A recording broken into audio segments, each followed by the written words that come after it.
Hi,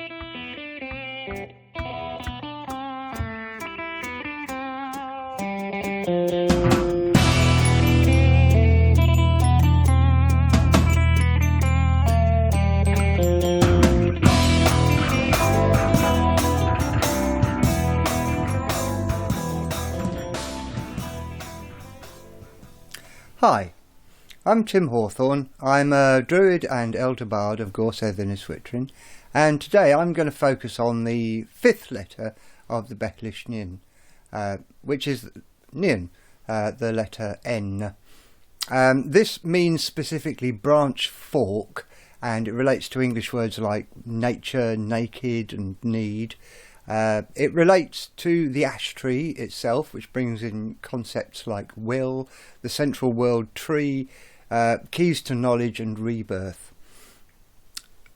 So N is a voiced nasal, and it's used to express negation in Celtic languages and many Indo-European languages as well. It's a light consonant. Socrates identified it as an inward sound. So we find it in words like for famine and hunger, nuna in Scots Gaelic, or nuin in Cymraeg, naked, which is nocht in Gaelic, or noith in Cymraeg. Nu is nu in Gaelic, or nuith in Cymraeg. Nest is nad in Gaelic, or nith in Cymraeg. The word for sky, which also means heaven or upper world, is neaf in Gaelic or nev in Cymraeg, and this then leads to other words like cloud, which is niall in Gaelic, or sacred and holy, which is nuifa in Gaelic or nuiver in Cymraeg. And you then get the word for sanctuary, neved, in Irish. And you'll also see the word nematon in that archaeologists use to describe a Celtic sacred site or a temple or a grove. The colour relating to this Ogham is clear, as in clear as the sky, I presume, necht, and the skill is the skill of being a notary, noteracht, which I'll come to in a bit. Words for snake begin with N. Not only in Celtic languages, you've got nahar in Gaelic and neder in Cymraeg, but also in Semitic languages, nahas in Ethiopic and nachash in Hebrew. The English word adder is derived from the same root, but dropping the initial N. The snake was important to pagan Celts. The triple-headed ram snake is one of the earliest emblems, first appearing at Alpsdake. On the Gunderstrop cauldron, Canonicus is seen holding a ram-headed snake.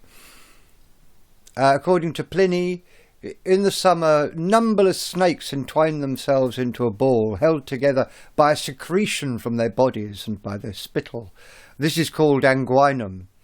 The Druids say that hissing serpents throw this up into the air, and that it must be caught in a cloak and not allowed to touch the ground, and one must instantly take to flight on horseback, as the serpents will pursue until some stream cuts them off. Glaini nadroith, or snake stones, are glass or stone rings, often shot through with a wavy white or yellow or red snake-like line. St. Patrick's expelling of the snakes from Ireland with an ash stick is often interpreted as a metaphor for him having rid the country of paganism. The forked stang of the Druids, in fact, was designed to control snakes, and this was made of ash as well. Branches with natural spirals would be favoured for this use too. The snake's ability to glide into the darkness through tiny crevices connects it to the other worlds that are normally hidden from view. Its ability to shed its skin links it to the cycle of reincarnation. Phallic Druid altars in Cumbria and Gloucestershire featuring snake and egg designs also suggest that snakes represented the mystery of fertility and conception through the proper direction of life force or nuivre. The bird relating to this Ogham is the snipe, nuischach in Gaeilge or giach in Cymraeg, and it's associated with thunder and rain because of the thunder-like sound it produces during its courtship display.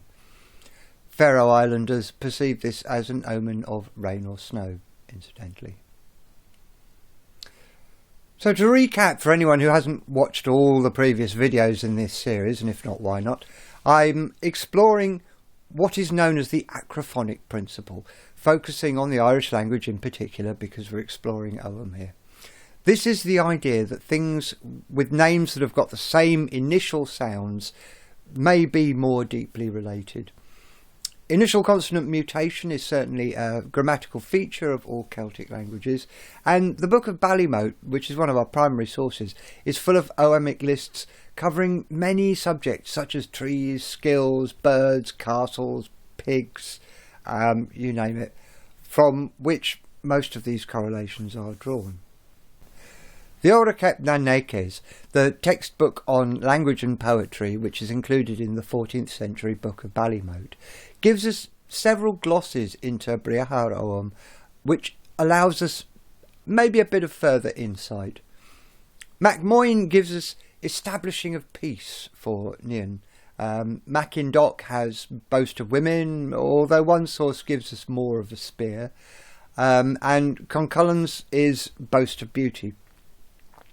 Here we've got references to Samuel chapters 17 and 21 and Ovid's 10th Metamorphosis, which say that the ash is the wood used to make the haft of a spear, which is as thick and as strong as the warp beam of a weaver's loom. This comes from the biblical description of Goliath and Greek myths of Achilles, who also bore an ashen spear. This possibly might also relate to Cuchulainn's most fearsome weapon, the Gaebolg. Such a weapon would certainly have a strong effect on peace, one way or the other. The glosses also link this station with another tactic used by Cuchulainn to delay Maeve's cattle raiding attempts. Cuchulainn impaled the heads of 4 of Maeve's scouts on a forked pole and set it in the ford at Gowla, so putting her host under Gaish to remove it before they could pass. The Gaish was a magical bond of chivalry, which no warrior could repudiate without being shamed and satirised by the bards. In Irish literature we've got several characters whose names begin with N, the main one being Nuada ar Getlau, which means of the silver hand, and he was the first king of the Tuatha De Danann. He famously loses his arm in combat with the Firbog champion Shreng, and he was subsequently barred from kingship because of the tradition that the king must be physically perfect, which frankly does seem a bit ableist in this modern day, but this was back in the Iron Age. He regains it after being magically healed by John Shecht. So he's also known as Nechtan, who's associated with the spring that marks the source of the River Boyne. This is known as Nechtan's Well, or the Well of Wisdom. He was the husband of Boyne, the eponymous goddess of the river. So he may be related to the British and Gaulish god Nodens, who's associated with hunting and fishing. So there's a possible association here with the wounded Fisher King in the Grail stories, and it's likely that the Welsh figure Cleith Llaw Eraint, which means Cleith of the Silver Hand again, is derived from the same source. Nevan, of the Wounds of War, is a goddess who personifies the frenzied havoc of war, one of the 3 Morrigans who attacked Maeve's forces in the Tarn. Niamh of the Golden Hair is another worldly woman who carried away Oisin to live with her in Tir Nanog, the land of youth. She may be related to Nion, also known as the Lady of the Lake, who was Lancelot's guardian and Merlin's beloved in the Grail legends. Nessa is a princess of Ulay and the mother of Cnehua, Mac Nessa, in the Ulster cycle. Her name means not easy or not gentle.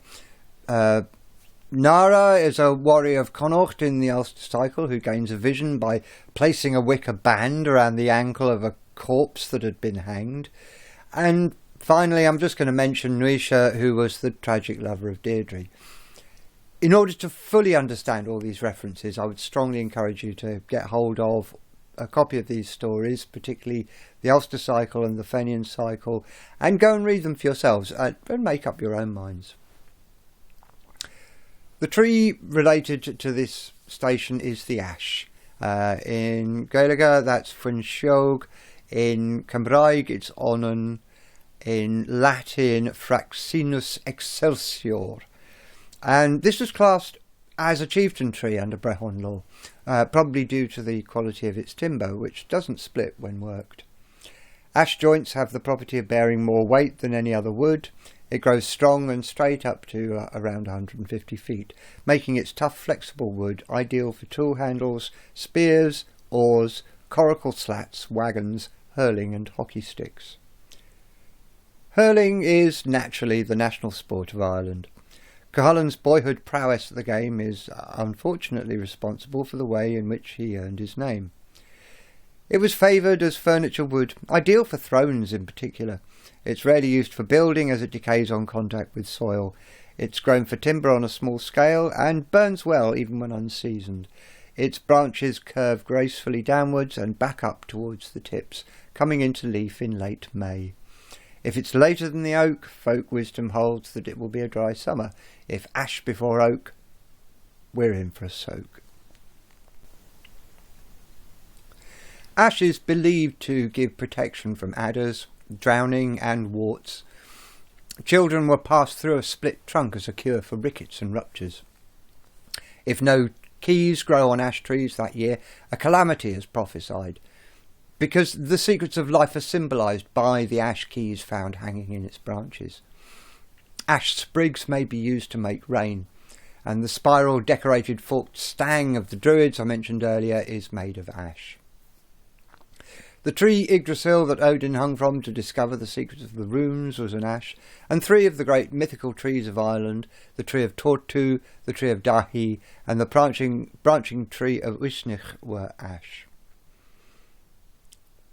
So this marks the end of training and the hero's qualification as a warrior.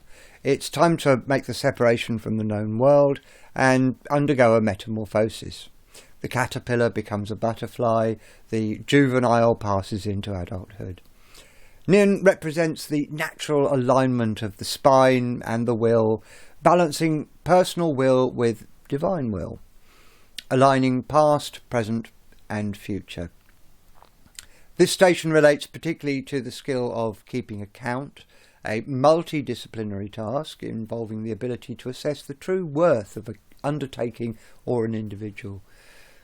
The lesson is that the secrets to life are obtained whilst hanging in an uneasy balance between the states, not in the comfort zone.